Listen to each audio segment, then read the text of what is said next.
जय हिंद साथियों। SSC GD vacancy के लिए आपकी तैयारी बहुत ही जोरदार तरीके से चल रही होगी। तो दोस्तों, एसएससी जीडी में इतिहास का एक बहुत ही बेहतरीन टॉपिक जिससे क्वेश्चन बनता ही बनता है, उस महत्वपूर्ण टॉपिक की ओर आज हम बढ़ने जा रहे हैं। वो टॉपिक है जैन धर्म से। आपसे जैन धर्म के बारे में कोई ना कोई एक नंबर का प्रश्न तो पूछा ही जाएगा दोस्तों। तो पूरे एक नंबर की क्लास होने वाली है, ध्यान से देखना। एक भी अगर नजर हटी तो क्वेश्चन गलत हो जाएगा मित्रों, बड़े ही ध्यान से देखना। यहाँ से सीधे सीधे प्रश्न बनते हैं, यहाँ पर कोई ट्रिक काम नहीं करती, फिर भी बहुत ही बेहतरीन ढंग से आपको पढ़ाया जाएगा, ध्यान से देखना। तो दोस्तों, यहाँ पर आप देखोगे जो जैन धर्म है उसके बारे में हमको पता कहां से चला। सबसे पहली बात कि जैन धर्म था, इसके बारे में हमको पता कहां से चला। तो दोस्तों, एक कल्पसूत्र नाम की पुस्तक थी जो कि भद्रबाहु ने लिखी थी। कल्पसूत्र पुस्तक किसने लिखी? भद्रबाहु ने लिखी थी। तो दोस्तों, उस कल्पसूत्र पुस्तक में जैन धर्म का वर्णन है, उससे उसे पढ़कर हमको पता चला था कि हमारे देश में कोई जैन धर्म भी हुआ था। तो दोस्तों, यहां पर आप देखोगे कि जो जैन धर्म था इसको प्रसिद्धि दिलाने के लिए बहुत से तीर्थंकर हुए, यानी कि जिन लोगों ने जैन धर्म का नाम विकसित किया था, जैन धर्म की जो कथाएं हैं उनको प्रचलित किया था, उसकी संस्कृति को अपनाया था, उनको तीर्थंकर कहा गया। तो दोस्तों, उसी प्रकार जो जैन धर्म है उसके प्रथम तीर्थंकर कौन थे? ऋषभ देव, जिसको केसरिया देव और आदिनाथ के नाम से भी जाना जाता था। तो क्वेश्चन पूछेगा कि आपके जो जैन धर्म है उसके प्रथम तीर्थंकर कौन थे? प्रथम तीर्थंकर का नाम क्या था? तो आपको क्या बताना है? ऋषभ देव। अगर अन्य नाम पूछे तो केसरिया देव या आदिनाथ आपको बता देना है। ऐसे ही उनके प्रतीक थे, यानी कि प्रतीक क्या होते हैं दोस्तों? यानी कि जैसे कि कोई आप राजा महाराजा देखोगे तो उसका कोई ना कोई झंडा होता था, तो उस झंडे पर जो चिन्ह छपा होता था वही उस तीर्थंकर का प्रतीक था। तो दोस्तों, जो आपके ऋषभ देव जो तीर्थंकर थे उसके झंडे पर सांड का चित्र छपा होता था, तो उनका प्रतीक क्या हो गया? सांड। ठीक है ना? तो प्रतीक चिन्ह भी पूछ लेता है, इसलिए आपको ध्यान रखना है। प्रथम तीर्थंकर ऋषभ देव, केसरिया देव या आदिनाथ, उनके प्रतीक का नाम क्या था? सांड। उनका चिन्ह क्या था? सांड। वहीं पर आप दूसरा तीर्थंकर देखोगे तो वो अजीतनाथ है, वहीं पर उनका जो चिन्ह था वो हाथी था। 23 में अब जो तीसरे 3 से लेकर 22 तक है वो इतने महत्वपूर्ण नहीं है, या तो शुरुआती पूछेगा या आपके अंत में पूछेगा। तो हमने पहले दो पढ़ लिए, पहला ऋषभदेव, दूसरा अजीतनाथ। वहीं पर जो आपका 23वां है वो पार्श्वनाथ है, जिसका प्रतीक था सर्प। लेकिन 23वें तीर्थंकर से एक और महत्वपूर्ण प्रश्न बनता है दोस्तों। वहां पर आप देखोगे कि इन्होंने 4 महाव्रत कथाएं दी थी कि सत्य बोलना, हमेशा सत्य बोलिए, वहीं पर अहिंसा ना करना, हिंसक भी नहीं बनिए, आपको हिंसा नहीं फैलानी है, अहिंसा को अपनाइए। वहीं पर आस्ते, आस्ते मतलब चोरी नहीं करिए, वहीं पर अपरिग्रह यानी कि धन का संचय ना करो, जितना आपको जरूरत है उतना धन कमाइए और राम नाम भजो, और कुछ नहीं करना। ठीक है ना?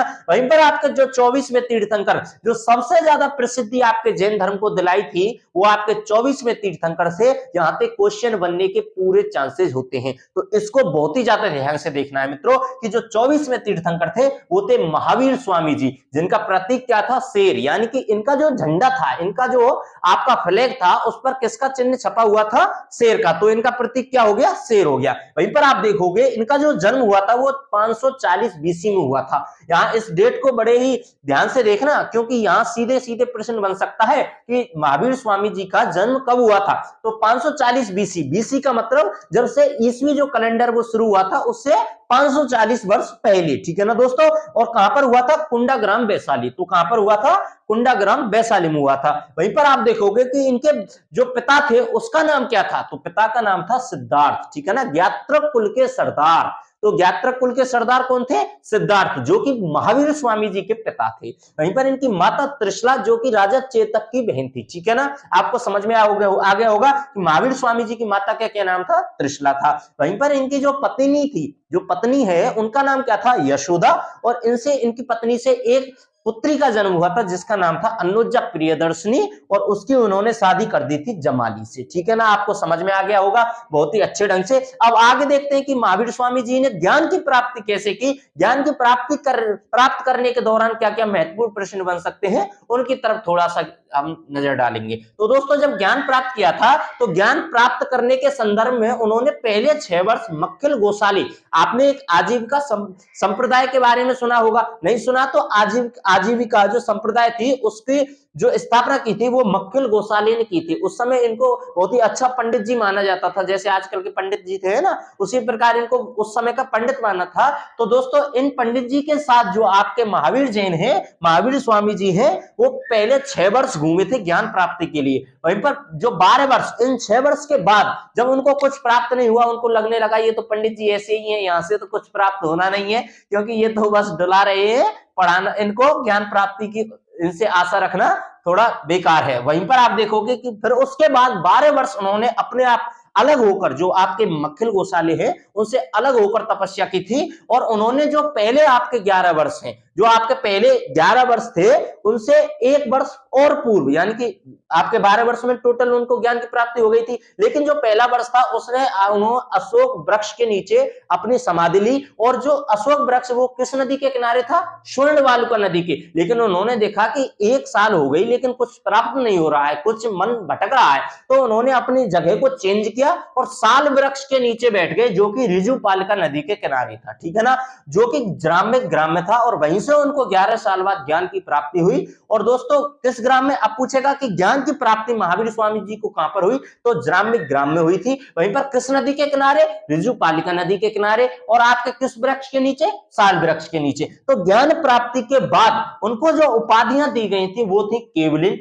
केवलिन मीन्स होता है विजेता, यानी कि उन्होंने ज्ञान पर विजय प्राप्त कर ली थी। वहीं पर जिन मीन्स होता है पूज्य, वो पूजनीय हो गए थे, उनको जनता पूजने लगी थी जब उनको ज्ञान की प्राप्ति हो गई थी। उसके बाद निग्रंथ, यानी कि वो बंधनहीन हो गए थे, यानी कि जो सांसारिक जो बाधाएं हैं उनसे वह बंधनहीन हो गए थे, ठीक है ना दोस्तों। वहीं पर उन्होंने 5 महाभारत कथाएं दी थी अपने ज्ञान प्राप्ति के बाद। 4 तो वो महाभारत कथाएं जो कि पहले आपने यहां पर पढ़ ली हैं, सत्य, अहिंसा, आस्ते, अपरिग्रह, और उन्होंने उस महाभारत कथा में एक और अपनी महाभारत कथा जोड़ दी थी, ब्रह्मचर्य, यानी कि आपको ब्रह्मचर्य रहना चाहिए।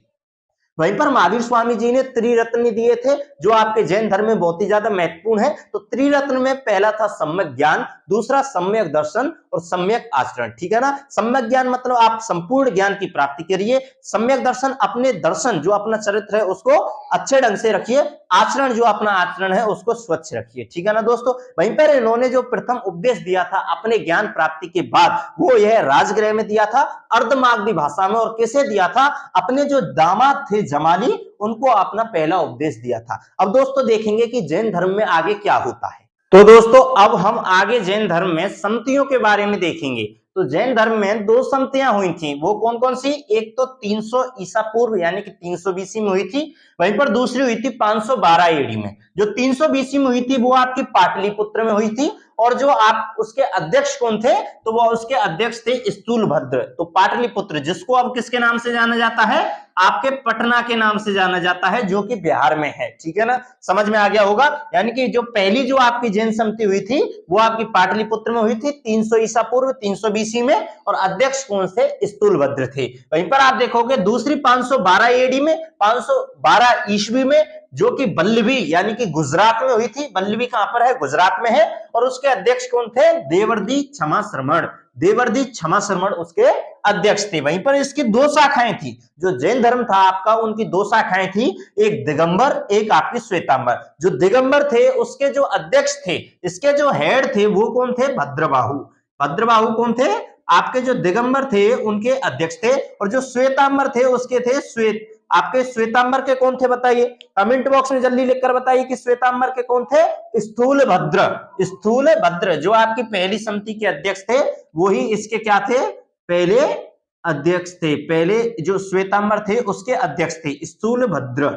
स्थूलभद्र, ठीक है ना। तो दिगंबर के भद्रबाहु और श्वेतांबर के स्थूलभद्र। तो दोस्तों आप यहां पर देखोगे जब पहली समिति हुई थी तो यहां पर क्या हुआ था? आपके जब मगध में ये रहते थे, तो मैं ये मैप बना रहा हूं इंडिया का, तो यहां पर क्या था? आपका मगध था। ये क्या है? मगध।